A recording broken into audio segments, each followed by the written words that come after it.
Um sorriso negro, um abraço negro, traz felicidade. Negro sempre fica sem sossego. Negra é a raiz da liberdade. Negra é a raiz da liberdade. Negra é a raiz da liberdade. Salve, salve família! Mais um Pode Pretos pra vocês. Isso aí, porque preto também pode, meu povo. Marcelo Correia. Kézia Neves na área. Ô família, ô minha comadre. Oi. Como é que você tá? Tô bem, e você? Como Dezembrou. Daquele jeito, hein?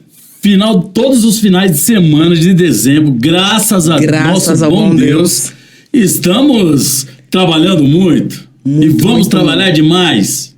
Até o carnaval agora, ó. Caracas, como é que vamos descansar um pouco, Senhor? Só depois do carnaval. Ou só depois que subir?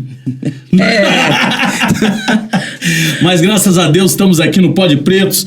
E hoje temos uma super convidada aqui no Pode Pretos. Maravilhosa. Antes eu quero agradecer a toda a galera da comunicação. O Vini tá aí tirando onda, toda a nossa equipe. E ao nosso presidente Marquinhos Ferreira por abrir esse espaço, deixar os nossos pretos, as nossas pretas chegando, né, Kézia Neves? Isso aí, nosso muito obrigado sempre, hein? Mas vocês estão bom, né, gente? Porque vem uma pedrada aí muito boa. Aquela pedra que...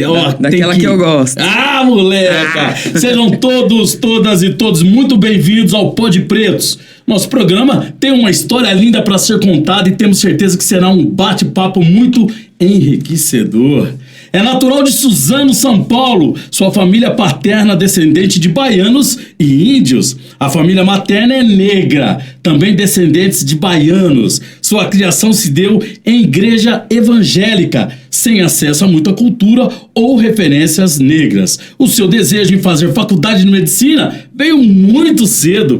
Passou por inúmeras dificuldades na escola. Saiu de casa aos 17 anos para estudar fora e fazer o cursinho em Campinas. Vai vendo. Ainda em Campinas, se descobriu negra e aprendeu a militar politicamente. Conheceu o samba e o pagode. E após 3 anos, passou na faculdade de medicina em Catanduva. Indo para o último ano da faculdade, enfrentou e enfrenta um ambiente majoritariamente branco. Ao longo de 5 anos de faculdade, fez parte da atlética, de trabalhos voluntários, esportes, assumiu seu cabelo e voltou a cuidar do corpo. É grata pela própria trajetória, sempre olhando para frente, buscando mais e buscando ainda ser melhor. Estamos falando de... Natália Barreto Silva, seja bem-vinda ao Pode Pretos, Natália. Oi, gente, obrigada pelo convite, pela oportunidade. É uma honra estar aqui, fico muito feliz. Nossa, que bacana, que preta, que tem um sorriso bonito. Obrigada. Simpática. É das nossas, hein? Ela é. Natália, com essa apresentação, ficamos aqui pensando na quantidade de vivências e de aprendizados que você já teve. Você menciona suas origens negras e indígenas em uma criação voltada para os ensinamentos evangélicos. Conta pra gente como foi essa infância. Em casa, né, a gente sempre teve... Minha mãe sempre foi da igreja, meu pai... Eu cresci, né, no berço evangélico, eles são da congregação.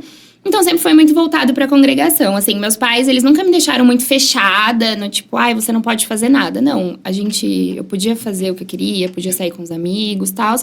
Mas sempre mais pra igreja. Então, assim, minha mãe, ela não bebe, não tem vício, então não ia pra pagode, não ia. Então, sempre foi uma coisa mais restrita, né? Uhum. Até em questão de militar mesmo, nesse sentido.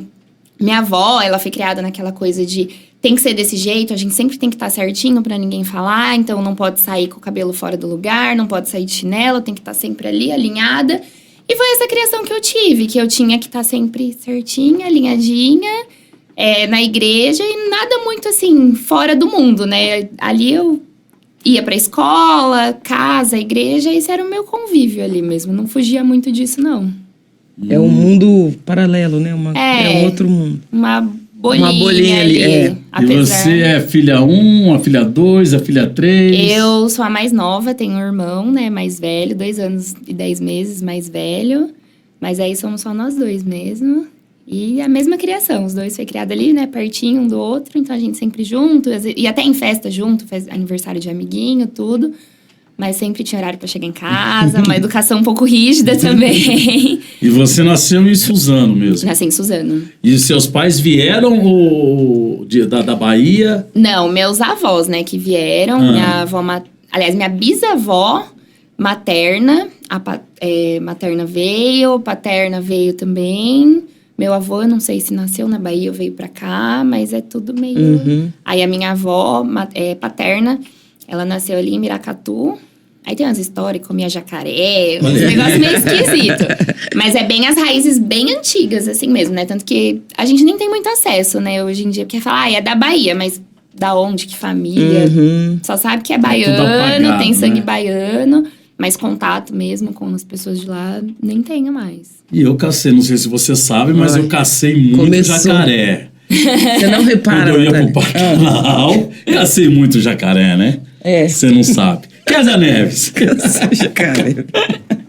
Deus me livre. Ai, ai. Natália, ainda adolescente, né? Você foi sozinha pra outra cidade pra estudar. Lá conheceu provavelmente um outro mundo, né? Como que foi esse período pra você?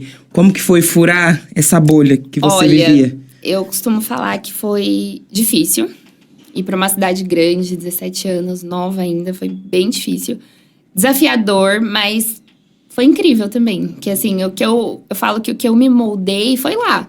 A mulher que eu sou hoje, lógico, tem a carga dos meus pais, mas muito do que eu aprendi foi lá. Porque lá eu cheguei em um ambiente do cursinho, eu fiz poliedro, que era majoritariamente branco.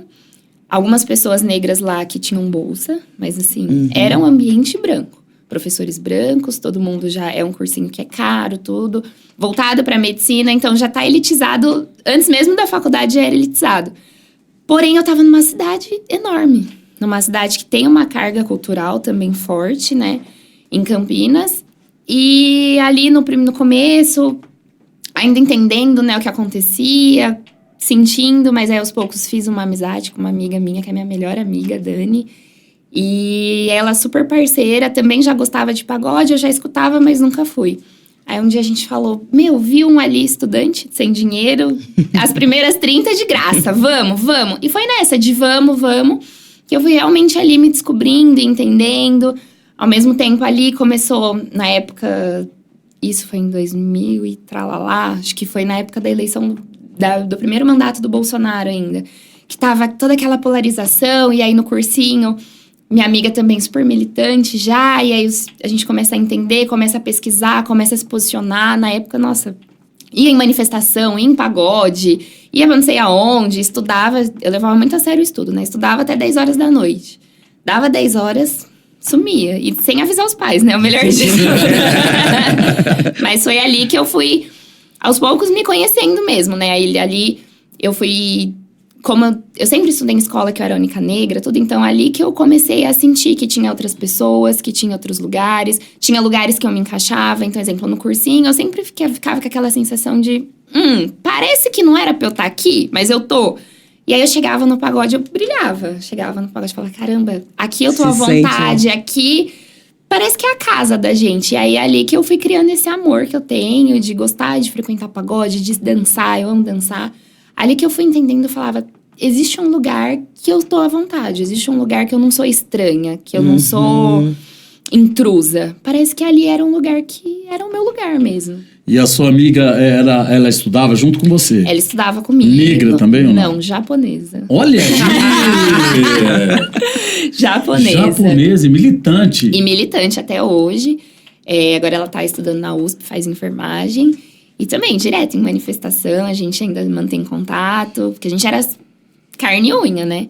Então, da mesma forma que ela enfrenta preconceitos também, Sim, né? Pela descendência dela. Então, eu aprendia um pouco o lado dela, ela aprendia um pouco o meu lado. E o que a gente não entendia, a gente ia procurar buscar juntas.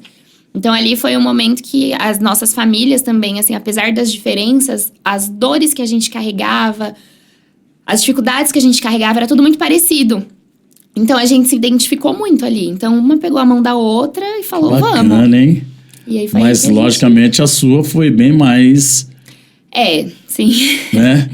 É um pouco mais forte, né? Ela sofre algumas coisas, mas assim, a gente sabe que, querendo ou não, para negro, no Brasil é muito mais difícil, né? Tudo que a gente enfrenta. E eu já enfrentei desde muito cedo, muito novinha, né? Então... Parece, estão perguntando aqui, qual é a sua idade? Eu tenho 25 anos. 25 anos. Olha só. Bacana. Família, vamos assistir um vídeo que fala um pouco sobre a influência da cultura negra no Brasil. Depois gostaríamos que você comentasse, Natália, e falasse dessa interação com a cultura negra, seja pelos cabelos, pela música ou pela religião. Brasileiros são mais africanos, menos europeu, menos indígena, embora você tenha as três matrizes, né?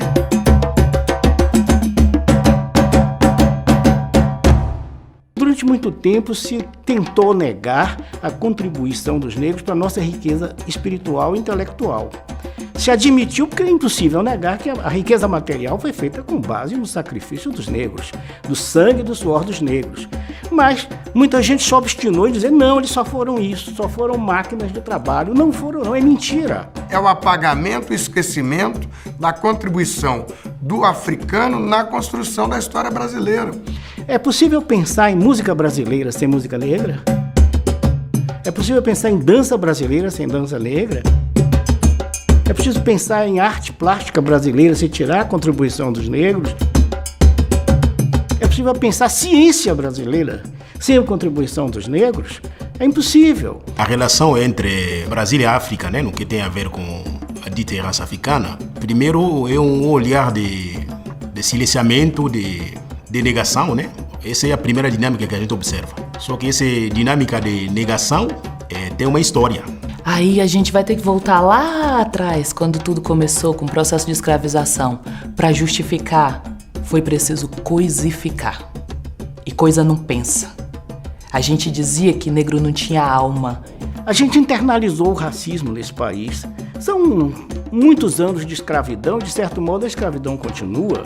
A gente foi ensinado a ser racista. Você não quer ser, eu não quero ser, mas a gente é compelido a isso. Então muita gente tenta negar sua origem negra. Nós embranquecemos Machado de Assis. Você quer mais loucura do que isso? Essa matriz cultural, de formação da nossa nação e identidade brasileira, é cruel. É como se os negros tivessem surgido no navio negreiro, não é? Não se conta essa história. Eu vim saber de história africana quando entrei na universidade e me interessei. Por que eu me interessei? Foi procurar, foi tentar descobrir, fica espantado. Meu Deus, civilizações riquíssimas, não é? Gente com arte apurada, não é? Com conhecimentos fantásticos. E ninguém vai se calar. E ninguém vai voltar pro armário, porque a gente veio pra revolucionar. Você sentiu?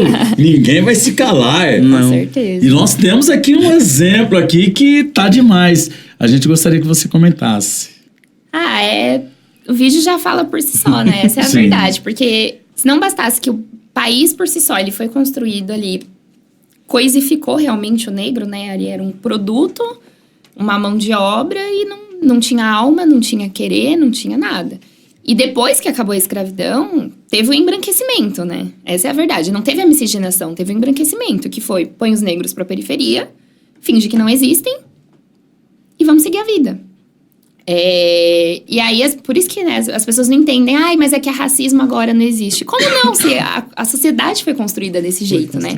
Foi construído para realmente negligenciar essa população. E é uma população que saiu ali do trabalho escravo e já foi negligenciada de cara, não teve oportunidade de construir, não teve oportunidade de nada. Então, hoje, a sociedade, a gente vê, né, que eu sei que eu tô no meio elitizado. Eu sei que eu, apesar de ser negra, sou privilegiada, porque eu tô no meio elitizado.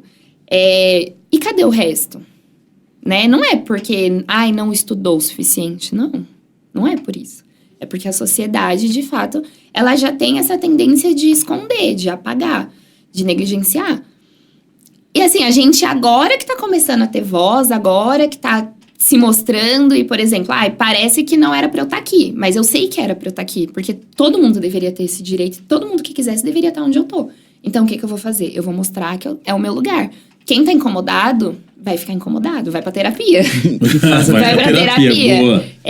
Eu acho que é isso, né? A gente que consegue alcançar lugares que muitos não conseguiram, porque atualmente ainda a gente fala, nossa, mas tá tudo tão avançado, mas ainda tem que avançar muita coisa, né? Só olhar pra onde eu tô, as quantidades de negros que tem. Então, acho que quando a gente alcança um patamar que a gente... a mais do que a maioria consegue, a gente também tem essa responsabilidade de mostrar que eles conseguem e mostrar pra quem tá lá, que fala, olha, isso aqui não é exclusivo de vocês. Qualquer um tem que ter esse acesso. E a gente lutar da forma que a gente conseguir, da forma que tiver ao nosso alcance, em vários quesitos, né, sociais, psicológicos também, mas tentar agregar ao máximo pra gente trazer, a gente chegou, mas eu quero mais gente igual a minha lá também. Eu quero poder olhar pro lado e ver negros do meu lado. E ver os nossos. Mas é isso. Natália tá afiada na resenha. Já veio preparada, você fala. Mas é verdade, nós estamos gatinhando, né? Tá tendo, logicamente, você já é um exemplo disso.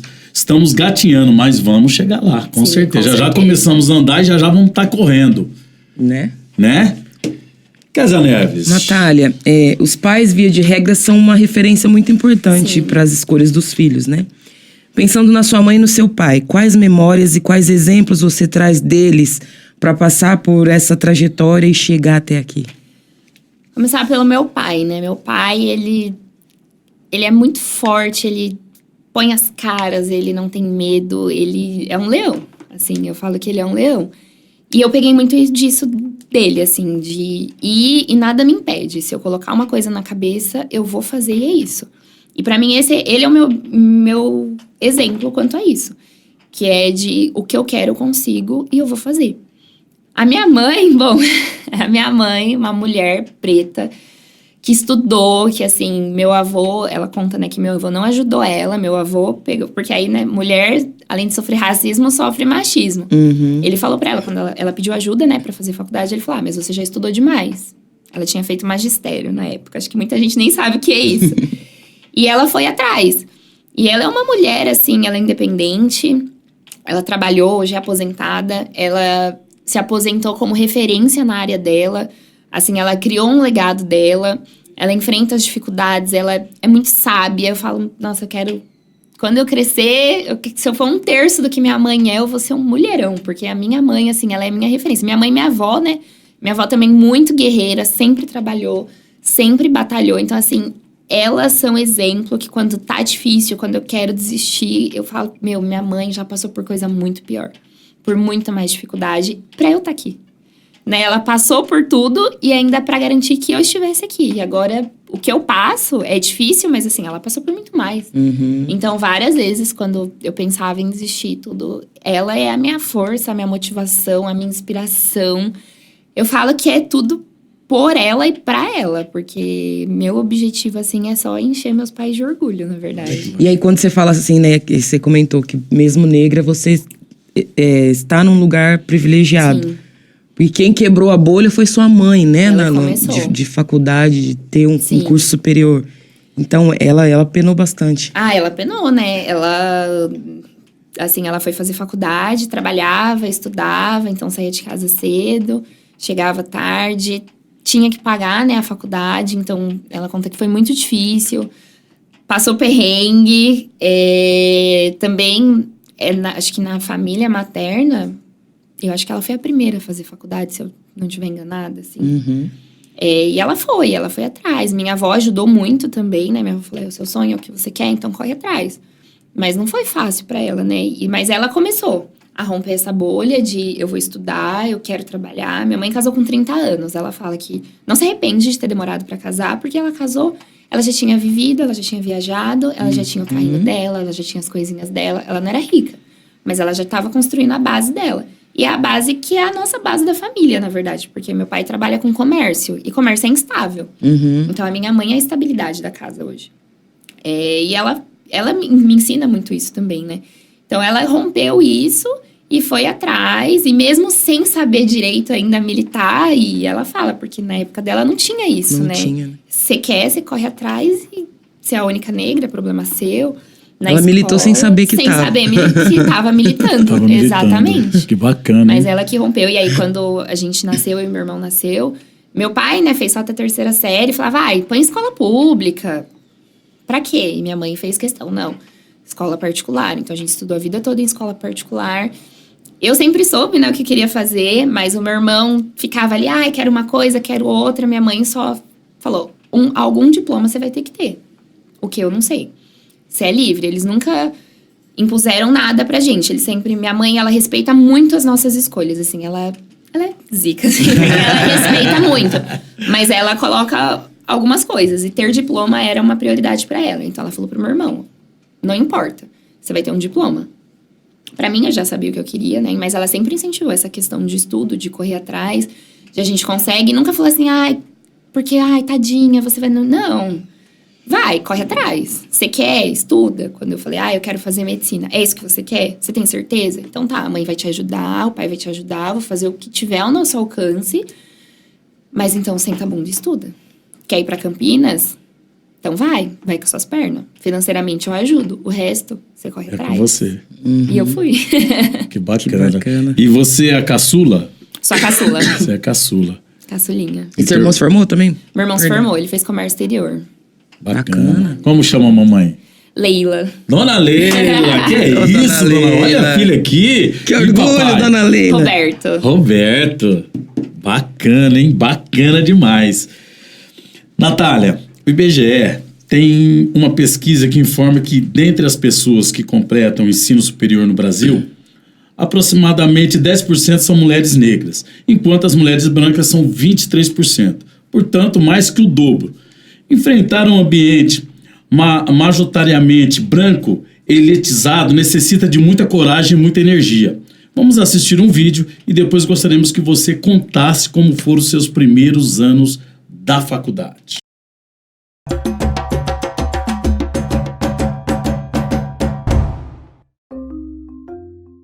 Eu me constituí em Elizabeth Aparecida Pinto em função de ter uma mãe, né? Uma mãe negra, que nunca me abandonou na escola e que eu acho que essa homenagem eu devo a ela, porque eu acho que as crianças negras elas são extremamente assediadas na escola.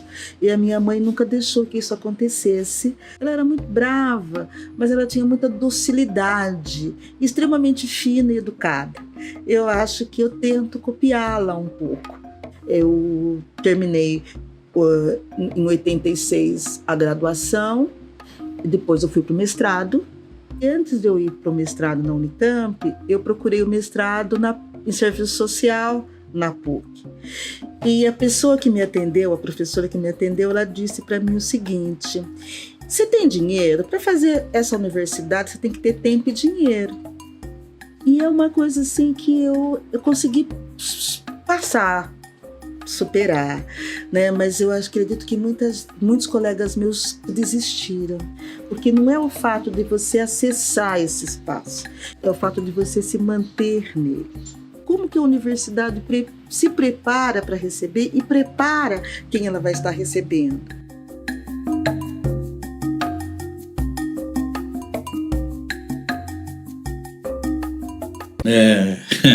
E isso acontece muito. Eu sou obra viva disso. Prova eu fui viva. fazer direito e eu me senti... Tinha 70 alunos e eu me sentia super mal na sala, mas mal mesmo, sabe? Me sentia... Nossa, eu não gosto nem de me lembrar. Mas não segui, parei, desisti. Foi isso que ela estava falando. Eu gostaria que você comentasse. Olha, como eu falei, eu sempre fui a única negra da sala, né? Da escola, às vezes, tinha uma outra, mas da sala, acho que uma vez só que tinha eu e mais uma. Então, meio que eu já estava acostumada um pouco com a situação. Quando eu entrei na faculdade, eu já entrei com muito medo. Primeiro porque faculdade, tudo novo, Catanduva, eu nunca tinha nem vindo em Catanduva. A primeira vez que eu vim foi pra fazer a matrícula. E eu tinha muito medo de trote. Já começa por aí. Uhum. Tinha muito medo, muito medo. E eu também, foi na época das eleições. E tava tudo polarizado. E em Campinas tava pipocando muita coisa de... Lá na Unicamp, de ameaçarem negros e realmente picharem coisas e fazerem aquilo que eu falo que foi o fenômeno Bolsonaro, que para além da questão política, teve a questão de que a partir que teve a ascensão do Bolsonaro, todo mundo achou que pode falar o que bem quer, né? As coisas eram um pouco mais veladas e do nada ficou tudo muito escancarado. E eu vi muito isso em Campinas, então eu tinha muito medo. E aí eu vim, com a cara e com a coragem, falei, é meu sonho, não vou desistir, mas vim. Só que eu vim muito quietinha, por ter tanto medo de tanta coisa, eu falei, bom, eu vou ir cuidado, vou ir pisando devagarzinho, sentir onde eu tô pisando. Vim, fui muito bem recebida, graças a Deus, assim, nunca, dos alunos, nunca aconteceu nada muito específico comigo, fui muito bem recebida. Eu lembro até que no meu primeiro dia de aula, logo que a gente chega, são 3 dias de festa. E aí teve a primeira festa, que foi do centro acadêmico, e foi quando eu encontrei a outra negra. Na época que eu entrei, era eu, uma outra negra que é um ano mais velha que eu, tinha um menino do 6º ano também que era negro. Eu encontrei ela e quando a gente encontra um negro no meio do branco, a gente já sorriso de Não estou só. Mas eu fui assim, fui bem recebida, porém eu fui entender o ambiente que eu tava. E é um ambiente que assim, eu entendi que eu tinha que tomar muito cuidado com o que eu fosse fazer. Até porque essa menina mesmo, ela, quando eu cheguei, assim, algumas pessoas chamavam ela de chata, que não sei o quê, porque ela se posicionava um pouco mais, nananã. Eu falei, opa, peraí. Deixa eu ficar quieto. Como eu vou me lidar com tudo isso? E aí eu fui indo aos poucos, eu fui conversando, e nananã. Eu lembro que no 3º dia de festa, chegou um menino do 6º ano, não vou citar nomes, ele tava com uma máscara branca. O pessoal do 6º ano, nesse 3º dia de festa, vai com um macacão preto, então que já é super intimidador. Eu tenho, inclusive, já. Só que ele colocou a máscara. Essa máscara não é... Eu não lembro na época porque eles fizeram essa máscara. Ele foi o único que foi com a máscara. Só que na máscara, ele desenhou um símbolo que eu não me engano do que era. Mas é tipo, é alguma coisa de alguma religião. Só que se você virar o símbolo, vira o símbolo nazista. Ele colocou virado, me puxou num canto. A festa foi numa chácara escura. Ele me puxou no canto e falou, o que você acha desse símbolo? Gelei na hora. Falei, fudeu. Virei pra ele e falei, eu acho que cada um tem a opinião que quiser. Essa é a sua opinião, você segue. Porque até então, no escuro, eu já tava com os borão na cabeça. Eu vou lá saber que tá virado, se é do nazismo, o que é, o que não é. Falei, vou tomar cuidado. Falei, você é livre, cada um faz o que quiser, cada um pensa o que quiser, a opinião de cada um, que não sei o que lá. Na hora, ele olhou pra mim, me abraçou e falou, é isso aí, por isso que eu gostei de você, que não sei o quê, porque esse povo que fala, que bate de frente, nananana. Então, ali eu entendi que eu tava num ambiente que não adiantava eu bater de frente. Não adiantava. E aí foi indo, assim, aconteceu alguns episódios de algumas coisas. Aconteceu de professor ser racista, aconteceu uma coisinha ali, nada muito específico, mas coisinhas que a gente vai aconteceu pegando. Nada explícito, né? Nada muito explícito, escancarado, mas acontece coisas normais. Tanto que teve até o caso, que acho que vocês ficaram sabendo, do blackface. Sim. Eram meninos até que eu conhecia, tudo. E aí eu falei, poxa, eu tenho 2 oportunidades aqui. Ou eu bato de frente e falo, é blackface, vai estudar, que não sei o quê, que não sei o quê. Ou eu sento e falo, quer que eu te explico? Quer que eu te explico por quê? Vamos entender? E foi o que aconteceu com muitas pessoas, porque aí também é aquela coisa, né? Uma das poucas pretas, enciclopédia. Todo mundo veio me perguntar, ai, mas sério que é blackface? Ai, mas por quê? Ai, mas que não sei o quê. Eu podia falar, vai estudar. Peguei toda a minha paciência e expliquei. Então, eu percebi que ali naquele ambiente, compensava muito mais eu ir com mais calma. E aí, foi assim que eu fui Você criando já tava meu militando espaço. Ah, sim, né? Só de eu chegar ali. Porque eu alcancei um espaço que, por exemplo, hoje quando eu cheguei, eu não sabia nem se tinha negro na faculdade. Hoje, se você abrir o Instagram da Atlética, tem foto minha lá. Que foi na época que eu ainda era da chapa da Atlética. Chegou o dia da consciência negra, eles falaram, a gente quer colocar uma foto sua. Tudo bem por você? Eu falei, é uma honra. Se vocês acham que eu mereço isso. Eles falaram, não, você é um exemplo de atleta. Acho que vai ser muito legal, que não sei o quê. E aí foi. Então, hoje, se um negro for prestar vestibular e procurar no Instagram, eles vão olhar e falar, nossa, tem uma negra que faz esporte, vou. Entendeu? Então, hoje, eles me chamam de samba, né? Meu apelido é samba. Por que será? Se você chegar e falar, a samba, todo mundo conhece, todo mundo sabe, eu conheço a maioria das pessoas. Então, eu fui comendo pelas beiradas. Quando me perguntavam, eu falava. Quando acontecia alguma coisa que eu não gostava, eu tentava ir ali com aquele jogo de cintura, e indo. Então, eu acabei ganhando meu espaço com o jogo de cintura. Às vezes, eu acho que a gente tem que bater de frente mesmo. Sim. Mas, dependendo do ambiente que a gente tá, tem que ser com esse jogo de cintura. E foi com esse jogo de cintura que eu consegui viver aí meus 5 anos já de faculdade, sem grandes transtornos. Porque transtorno sempre tem, né? Sempre vai ter, né? Não adianta. Sempre tem. E mesmo a galera brincando, assim, tipo, sendo pequeno, como você falava, você sempre ficou firme, sem dar risadinha, porque muitos dos nossos faz isso, né? Faz. Não, eu fico séria, não falo. Se é uma pessoa que tem uma galera ali que é um pouco mais fechada também pra discutir do assunto. E aí eu também falo que escolha suas batalhas, né? Tem coisa que não vale a pena a nossa saúde mental. Porque tem gente que você vai conversar e não vai mudar de ideia e você só vai se estressar. Então, eu adquiri o lema escolha suas batalhas. Fecho a cara, saio de perto, não gosto. O pessoal acabou me respeitando muito, então também eu falo que muitas vezes, às vezes iam fazer alguma coisa e tal, eu já falava, não, era não. Nunca me forçaram a nada, nunca fizeram nada que eu não gostasse, justamente porque eu também impus meu limite. Então, a gente tá aqui conversando, aconteceu alguma coisa, olha, não, isso não. E me respeitavam. Eu não, ao contrário de algumas pessoas, até de questão de trote, essas coisas, que aí eles falavam não, aí que eles enchiam mais o saco. Comigo não, eu consegui criar esse limite. Mas aí eu falo, aí se acontece alguma coisa, às vezes alguém fala assim, mas isso nem é nada. Eu falo, não, olha, vou te explicar. Isso é alguma coisa. Pra você pode não ser nada, mas para as pessoas são. Da mesma forma que já aconteceu uma coisa até um pouco esquisita, que foi quando teve todo esse caso de blackface e tudo, um menino branco quis aproveitar a oportunidade pra militar. Mas militar errado. E aí eu chamei ele no privado e falei, olha, quer que eu te explico? Você teve alguma dúvida? Ele falou, não, eu não tive dúvida. Eu falei, nossa, um branco sem dúvida de racismo, que isso, hein? Eu falei, não, aí mandei vários textos explicando, sem me exaltar também, tentando explicar. Não me respondeu até hoje. Aí.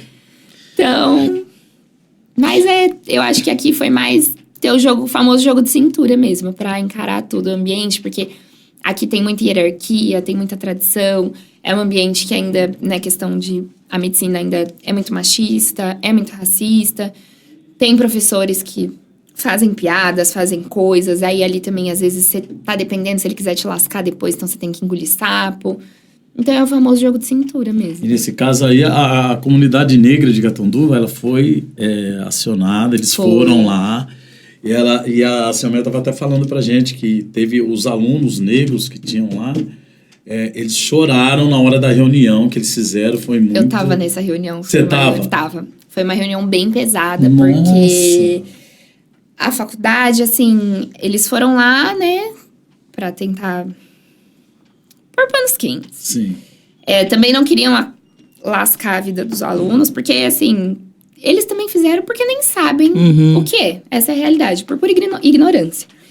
E eles foram lá, e aí a faculdade... E aí o movimento estava cobrando uma postura da faculdade. E a faculdade estava tirando dela da reta. E aí eles super, tipo, não, porque aqui. E aí os alunos falaram, não é bem assim que funciona. E aí cada aluno tinha uma vivência pra contar. E aí eles ainda falaram... Eu lembro que eu contei o caso de racismo de um professor que aconteceu comigo. E que aconteceu, na verdade, dentro da sala. O professor foi racista de modo geral, assim, não especificamente pra mim. E aí ela virou pra mim e falou assim, mas Natália, por que você nunca veio procurar a gente? Eu falei, peraí. Você tá falando com uma menina que na época tava no primeiro ano, tinha acabado de chegar na faculdade, ia delatar um professor que tá aqui há anos e vocês iam fazer alguma coisa? Não ia. E quem ia se lascar ia ser eu. Falei, então não é assim, vocês não dão esse apoio que vocês dizem dar. Ou se vocês dão, vocês não demonstram. Porque é óbvio que a gente vai ficar com medo. Ainda mais um professor que tá ali há anos. E eu ainda citei um caso de que no ano antes de eu entrar na faculdade aconteceu. de um professor que eu acho que ele foi machista e deu o maior rolo e super protegeram o professor. Já aconteceu comigo o caso de, no meu 3º ano do ensino médio, eu fui assediada por professor, assediada moralmente, ele passava a mão em mim e tal, até que meu pai descobriu, porque eu escondia dele, meu pai me apertou, descobriu, meu pai foi na escola e defenderam o professor. Então a gente sabe como funcionam essas coisas. É uma luta muito difícil, porque nem sempre a gente vai conseguir se defender, e às vezes a gente só aceita. É errado, mas às vezes a gente não tem força pra lutar.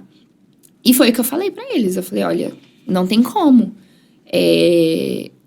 vocês falarem que eu deveria ter falado. Porque eu sei que provavelmente ia ter retaliação pra mim depois. Por parte do professor, por parte de outras pessoas. Não ia acontecer nada com o professor, não ia acontecer nada. Ia ficar por isso mesmo, vocês iam pôr panos quentes. E vários outros alunos falaram de vivências que aconteceram. Falaram até de assédio de alunos contra as meninas e tal.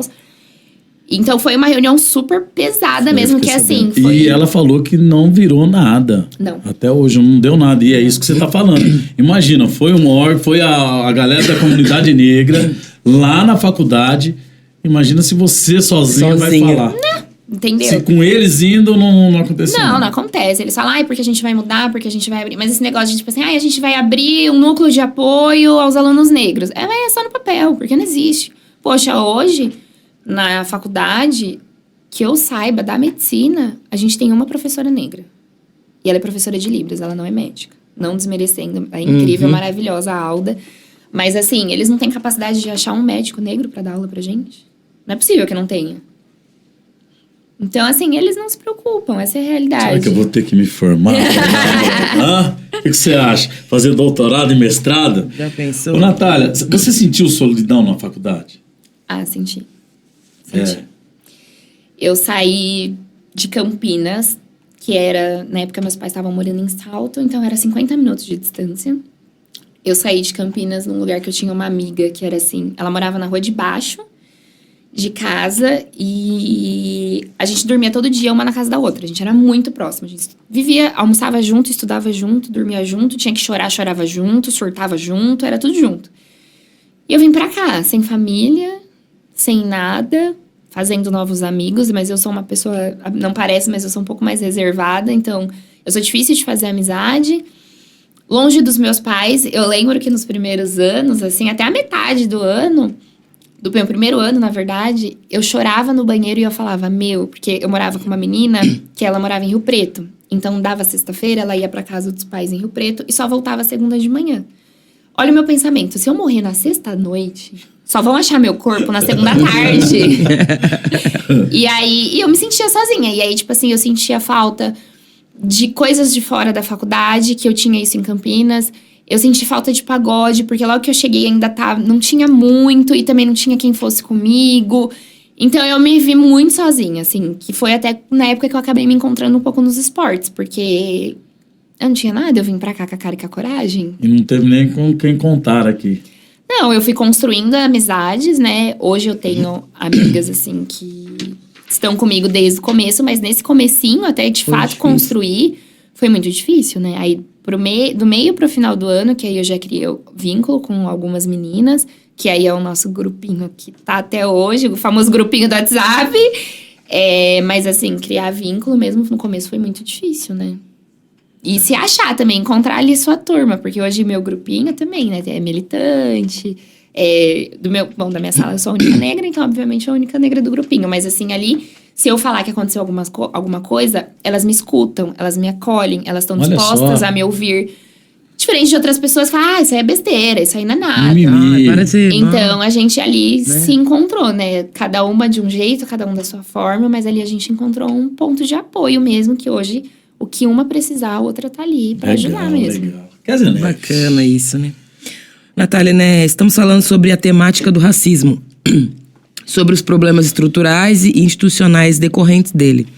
Como que foi pra você se entender e depois militar sobre o tema?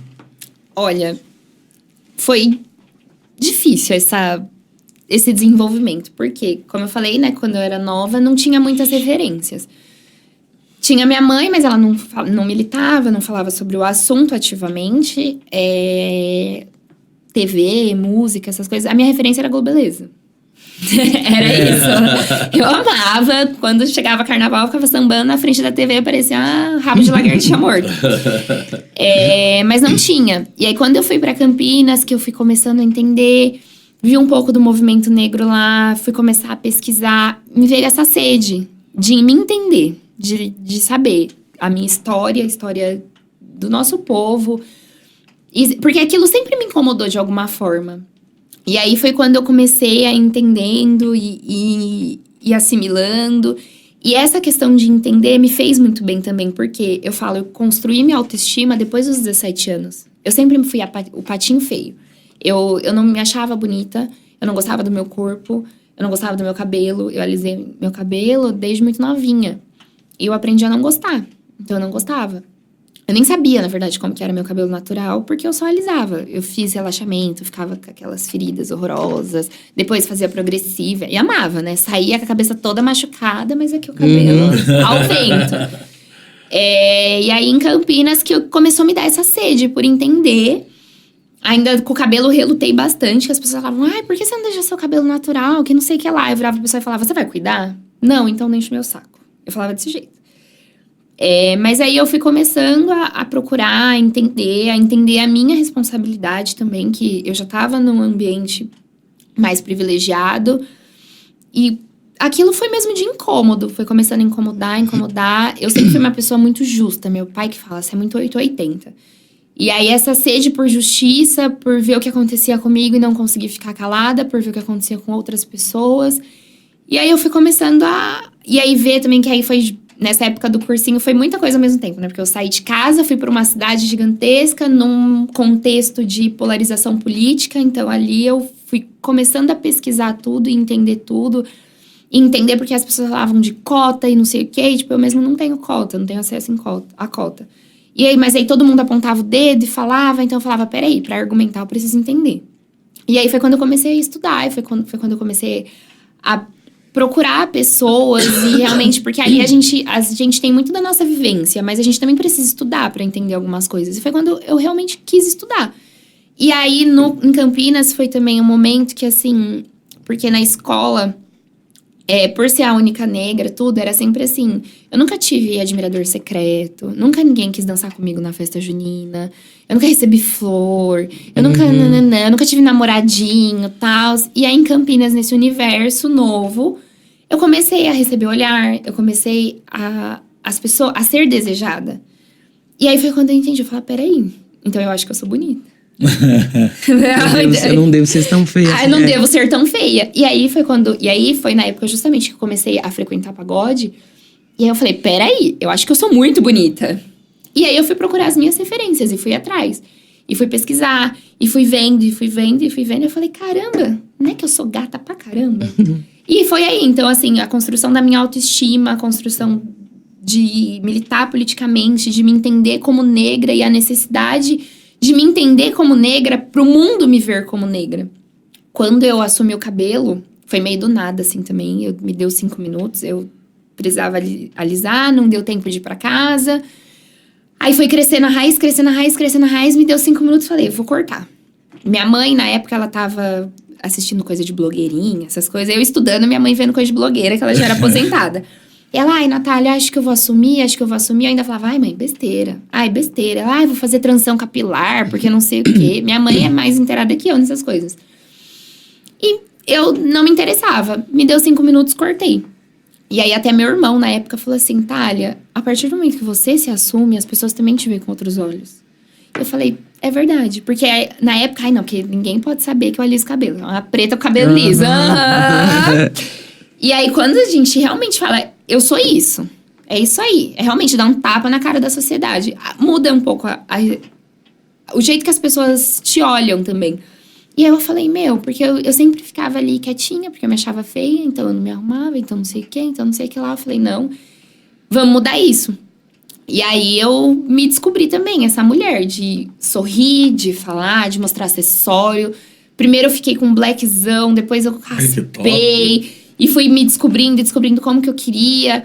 E eu falei, eu sou um mulherão, então eu vou me mostrar como mulherão. E aí foi tudo junto. Então foi a construção da autoestima, a construção da consciência política, dos meus privilégios, do que eu precisava fazer, do que eu precisava falar, como argumentar, quando argumentar. Então foi tudo muito junto, foi esse combo, assim. Ô, minhas pretas, olha só essa resenha da Natália.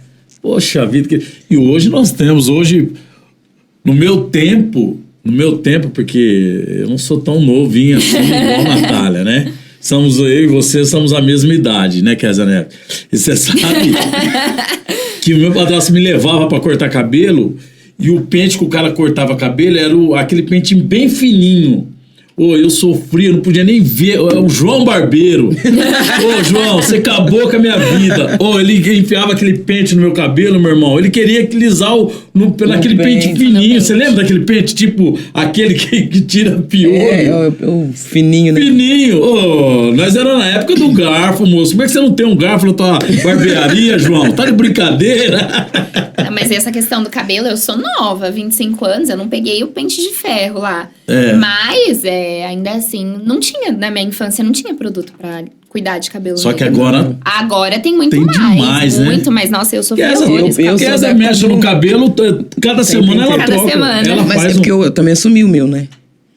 Eu assumi e agora eu tô deixando o black vir. Aí eu fico colocando uns cabelos aí. Pra dar umas... Que demora um pouco mais. Não é que demora, é o fator encolhimento do nosso cabelo que é. O meu, quando eu aprendi a cuidar, porque aí também, né? Eu fui procurar, eu conheci, em Campinas também acabei conhecendo uma menina que ela é blogueira, hoje tá em São Paulo.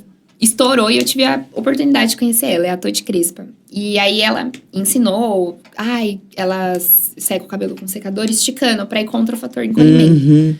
Fiz isso, aí eu fiquei um bom tempo com o blackzão. Só que eu assumo, eu tenho preguiça de cuidar de cabelo. Então, eu acabei... E eu adoro mudar radicalmente. Faz tempo que eu não mudo, porque tá curto, não tem mais o que fazer. Mas eu gosto de mudar. Então, meu pai até quase me matou, mas eu deixei crescer. Fiquei parecendo um leãozinho e passei a máquina. Natália, você consegue militar e debater sobre o racismo com frequência no seu ambiente de estudo e trabalho? Não. Não dá, né? Não dá. Não tem abertura. Porque é o que eu falei. As pessoas têm que estar dispostas a ouvir. E ali eles não estão. Então, é muito difícil. E aí, escolhe suas batalhas. Então, quando eu tenho oportunidade, às vezes as pessoas vêm me procurar, eu explico. Às vezes elas não procuram, às vezes elas só falam alguma coisa. Falam, olha, não é bem assim. Mas é muito difícil. Mas, o que eu tenho observado também atualmente é que eu tô indo pro 6º ano, né? Então, já tô fazendo estágio. E um fenômeno, assim, que acontece, que é incrível e me deixa, assim... super feliz, é quando entra negro no consultório. Porque a pessoa abre a porta assim, ela tá com dor, quando ela me vê, ela... Já dá um sorriso. Já muda. E até aconteceu uma vez que eu tava atendendo, a gente atende, depois chama o chefe pra passar o caso. E eu atendi tudo, falei, mais alguma coisa... tem alguma dúvida, vou chamar, pode esperar lá fora, assim que o chefe chegar, eu passo o caso pra ele, a gente te chama de novo, tal. A pessoa falou, não. Aí ela tava saindo, ela falou assim, eu não ia falar, mas eu vou ter que falar. Eu tô tão feliz, é a primeira vez que uma médica me atende, negra. Falou, nunca tinha visto uma médica negra. E eu vou chegar em casa e eu vou falar pra minha filha, porque ela fala que quer ser negra, mas ela nunca viu uma médica negra. Então, isso também é militar. Sim. E aí eu falei, poxa, fala que ela pode ser o que ela quiser. Eu sei que é até utópico falar isso, porque tem muito, muito caminho a percorrer e muitas lutas que ela vai ter que enfrentar. E, infelizmente, muita gente não consegue pelas dificuldades que a sociedade impõe. Mas ela saber que é possível, que existem pessoas lá, já é totalmente diferente. Então, quando eu tô na pediatria, eu vejo criança, eu faço questão de elogiar o cabelo. Falando, nossa, que cabelo lindo, porque nunca elogiaram o meu cabelo. Nunca elogiaram. Aí elogia agora, que virou moda e tal. Mas quando eu era pequena, eu andava com 2 trancinhas aqui, até hoje eu odeio trança. Então, eu faço o que cabe a mim, o que eu consigo naquele momento. Então, eu falo, não, nossa, fala pra sua filha que não sei o que lá, se ela quiser me seguir no Instagram, manda, se quiser conversar comigo. Já aconteceu também de alguém me achar no Instagram, porque viu no Instagram da Atlética, um menino fala, nossa, que legal, vi que você tá fazendo faculdade de medicina, eu também quero. Tava meio assim, desacreditado, mas agora tô inspirado, que não sei o quê. Isso há 2, 3 anos atrás. Aí agora que a gente teve uma festa que eu virei 6º ano, ele comentou, ele mandou uma mensagem pra mim e falou assim, nossa, não sou próximo, mas tô muito orgulhoso de você, tô muito feliz, acompanho a sua trajetória, tô prestando vestibular, tô tentando, te olhar me faz não querer desistir.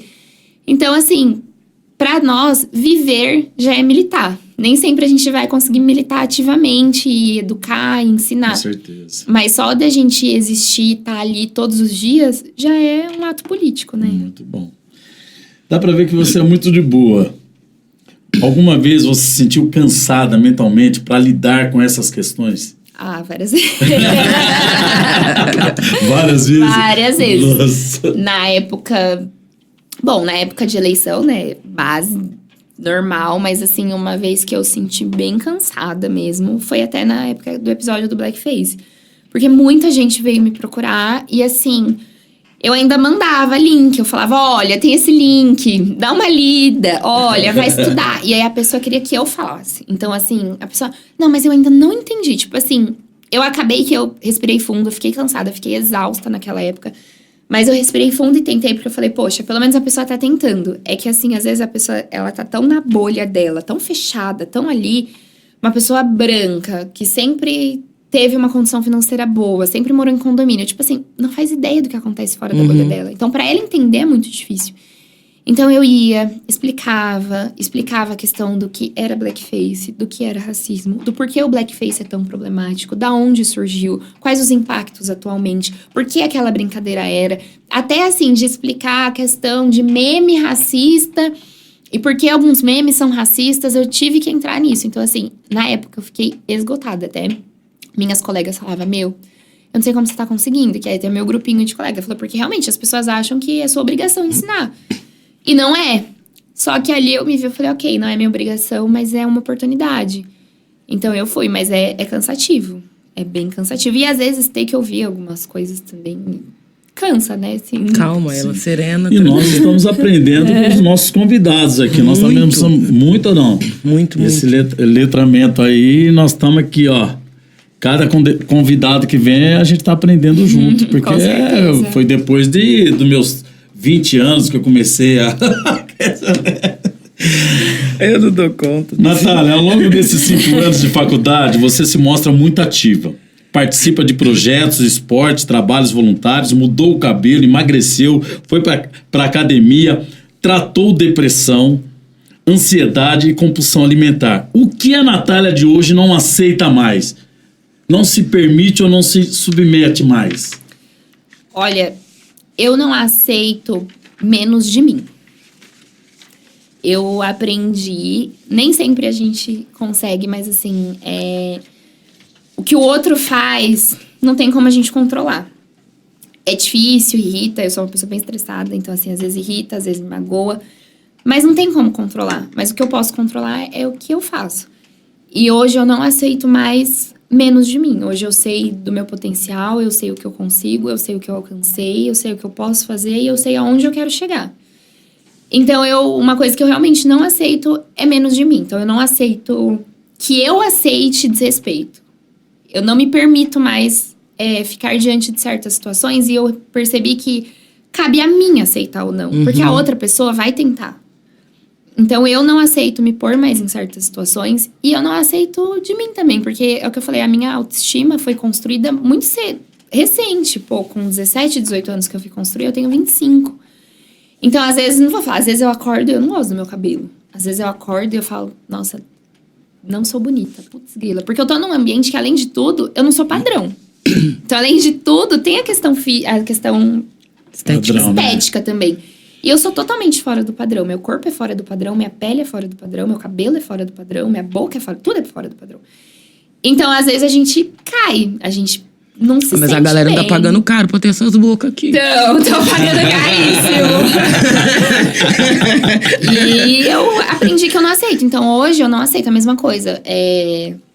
Alimentação, me cuidar. Hoje, eu construí tudo assim, eu falo, eu não aceito menos de mim. Então, eu não vou me aceitar cair de novo em tristeza, e ficar em casa, e ficar mal, e comer horrores. Não.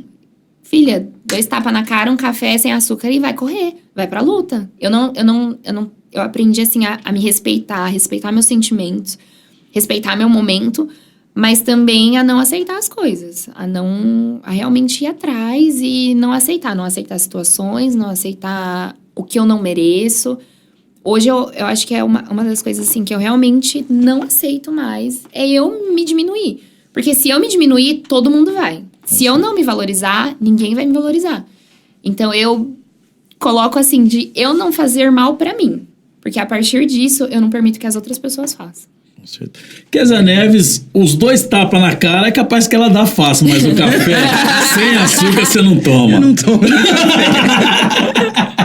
Com certeza Nem você não café, toma. gente, nem café. E tem aquela outra parte que você falou quando vai no consultório, que chega um negro lá, dá aquele baita. Kézia Neves também, quando chegam uns negros diferentes de outra cidade, ela abre um sorriso e quando a gente chega os negros daqui, você nem sorri pra nós. Olha que... Você viu? Tá carente. Ele tá carente, ele tá bem carentão, você. Nossa. Ele tenta me derrubar de todas as formas. E hoje tem reunião depois do podcast. Tem reunião hoje. Ô, Natália, com tanta bagagem, né, tantas responsabilidades, estudando e sempre em busca de algo melhor pra você, pros seus familiares, pra sociedade, quais são os seus próximos planos? O que você planeja aí? Olha, eu costumo falar que o meu maior projeto de vida é a minha carreira, assim. Foi uma coisa que eu sempre quis, sempre sonhei, é o meu sonho. Então, assim, os meus próximos passos é me formar, fazer uma residência ou trabalhar. Tá na mão de Deus aí o que vai acontecer. Mas, assim, o que eu me vejo fazendo mesmo é fazer o que eu amo, porque eu sou completamente apaixonada pela profissão que eu escolhi. E a minha remuneração é de poder ajudar minha família, principalmente os meus pais, meu irmão, tem um sobrinho, tem outro que tá no forno. Olha aí. E poder chegar e falar, mãe, o que você quer? Você quer alguma coisa? Vai. Mãe, vamos no shopping, você quer uma blusa? Não olha preço, não olha valor. Vamos viajar? Pai, larga tudo, não precisa trabalhar essa semana. Vamos viajar? Vamos fazer alguma coisa? É retribuir tudo pra minha família mesmo, sabe? Assim, eu continuar no meu sonho, no meu objetivo, crescer cada vez mais, cuidando de mim, fazendo o que eu puder pra ajudar a sociedade, mas principalmente pra ajudar minha família, porque foi o que eu falei, se eu tô aqui, meu pai tá trabalhando ainda pra conseguir que eu conclua esse meu sonho, minha mãe aposentada, mas tá lá, meu irmão sempre me ajudou, então assim, eu sempre falo que, assim, um dos meus maiores objetivos é dar orgulho pros meus pais. Eles falam que eu já dou, né? Mas é poder... E retribuir mesmo todo o sacrifício. Eu acho que não vai ter dinheiro no mundo que vai fazer eu conseguir retribuir pra eles. Mas eu vou tentar. Então, é retribuir a atenção, é retribuir financeiramente, é retribuir o carinho, o cuidado, né? De cuidar mesmo da minha família, assim. Esses são os meus objetivos. Continuar crescendo profissionalmente, fazer o que eu consegui pela sociedade, mas principalmente pela minha família. Falta quanto tempo ainda da faculdade? 1 ano. Falta 1 ano. Olha, você tá fazendo residência onde? Não, eu tô fazendo faculdade mesmo, né? Tô no internato, aí eu faço aqui no Emílio Carlos. No Emílio Carlos. Que de vez em quando tô no Padre Albino. Mas pelo jeito não foi como... não tá mais como antes, que você chegou aqui, teve que fazer amizade. Como tá o coração de Natália? Como é que tá o coração de Natália? Fala pra mim. Porque o pessoal vai estar vendo por aqui, fala, essa preta aí, uma preta médica, tudo. Mas parece que já tem gente que já chegaram encostou. Na frente. Já falou, o quê? O que é? Não é possível. Eu não acreditei a hora que eu vi, Kézia Neves. Eu falei, será que é ele mesmo? O nosso amigo? Não pode ser. Coração de Natália, como tá? Pegando na curva! Tô pagando minha língua aí. Ixi. Conhece um preto pagodeiro aí? Meu Deus do céu. E quando eu falo, não sei se você já viu na internet, os melhores pessoa pra casar são os pagodeiros. Tamo vendo, tá? Em período de experiência ainda. Experiência? Eu falei Precisa pra passar ele, na eu falei, experiência. amigo, você tem certeza? A mulher é preta, amigo. Não, deixa que o jacaré Amigo. abraça Tem e o que- boi lambe. É preta, mulher militante. Você viu? Falei, amigo. Ele falou, não, tô pronto.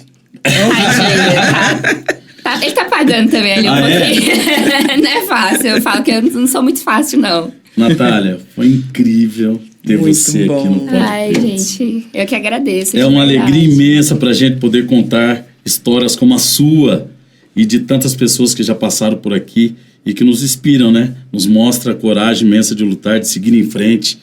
E é lógico que é difícil hoje, principalmente na família negra, ter um pai e uma mãe que deu toda essa oportunidade para você, né? Eles foram... Hoje é difícil, de 100% você vai 10%. Acho que nem isso, Que nem isso. né?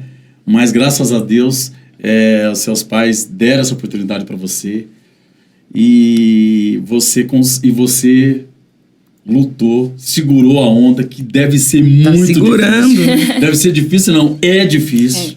Tá segurando a onda, já tá no 6º ano. Já meu. foi pro sexto. Pô, já era.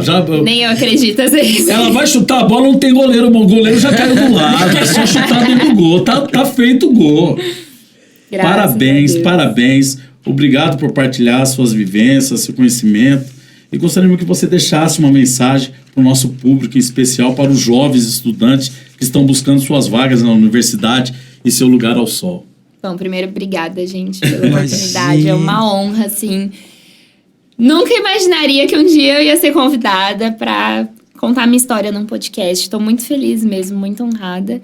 E pra galera, é não desistir. Assim, não é fácil.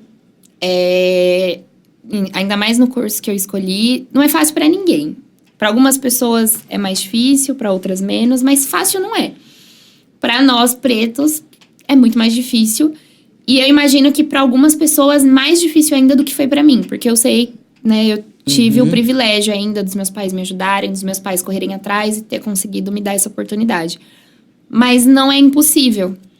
Hoje tem muito programa, né? Tem, assim, eu costumo falar que a gente tem que orar a Deus, não para pedir o que você quer, para pedir sua vaga no vestibular. Não, você tem que orar a Deus para pedir força, para correr atrás do seu.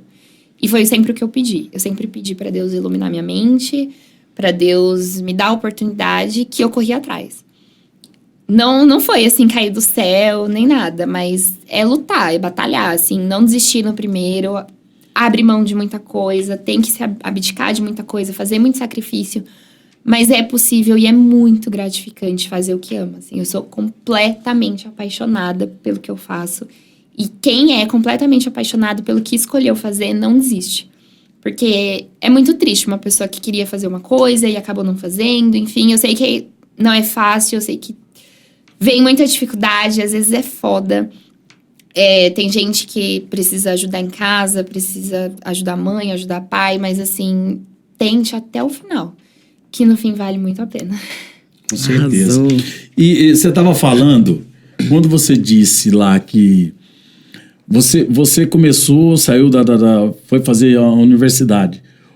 O vestibular, você foi direto, teve repetência, teve que fazer algum curso? Então, quando eu me formei, eu não passei no vestibular. Aí eu fui fazer cursinho, né? Prestei prova de bolsa no Poliedro. Fiz 3 anos de cursinho. Na época, eu só prestava faculdade pública. Não queria particular. Primeiro, porque não tinha condição financeira. Sim. Segundo, que eu achava que, não, tem que ser pública, né? Preta é metida, tem que ser pública. No 3º ano de cursinho, eu fiquei muito doente. Eu ficava muito doente, né? Porque cursinho é um ambiente muito estressante. Eu tive depressão, tive ansiedade. Passei uma barra pesada ali no último ano. Foi muito difícil mesmo.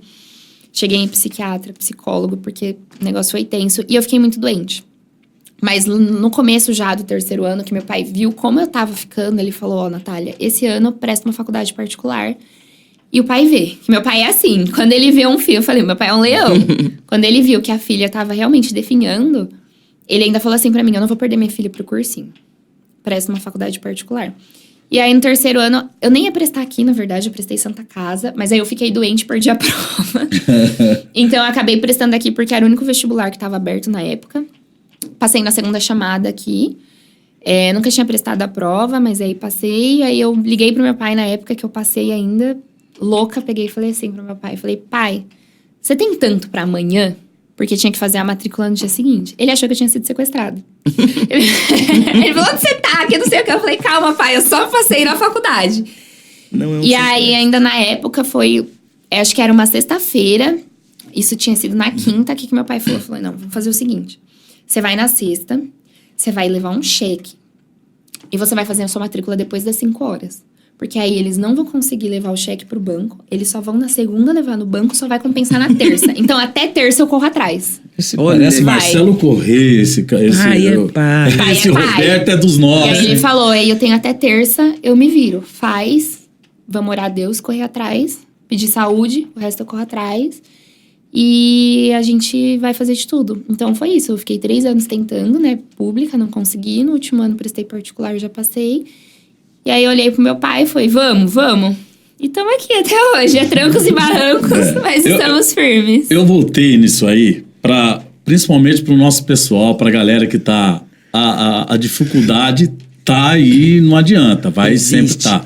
Mas a persistência da Natália foi o que conseguiu... Sim. Né? Que conseguiu, ela tá hoje chegando no 6º ano. Então, minhas pretas, meus pretos, persistência, vamos pra cima, pô. Bora, tá de brincadeira, hein, Kézia Neves? Bora, só vai. Só Senta, vai. estuda, né? E vai.